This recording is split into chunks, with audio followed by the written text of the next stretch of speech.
right next to the girls' school or the girls' school itself? Why was there not better coordination? And Pink said recently he's called silly rules of engagement silly. Well, you know what? The rules of engagement are there for a reason. But I think this speaks completely to the rushed nature of this effort by the Trump administration. And I would really want to know who is actually going through the target protocols and who's clearing these targets for attack.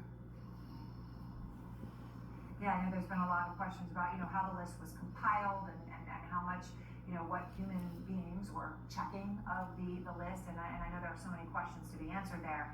President Trump, Senator, today said, quote, "I don't know about that," when he was asked about these preliminary reports about the investigation.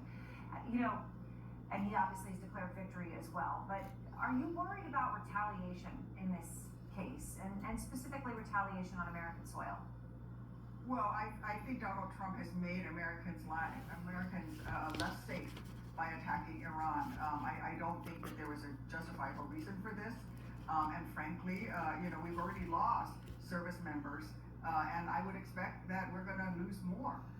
And if they're going to retaliate, this is all on Donald Trump. He decided to do this. The responsibility rests with him. He is the commander-in-chief, and he chose to go to war without coming first to Congress.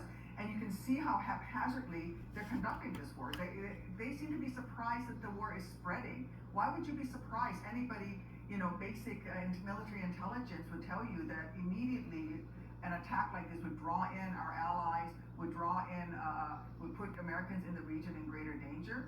And I am deeply, deeply concerned that we are less safe today than before these attacks began by President Trump.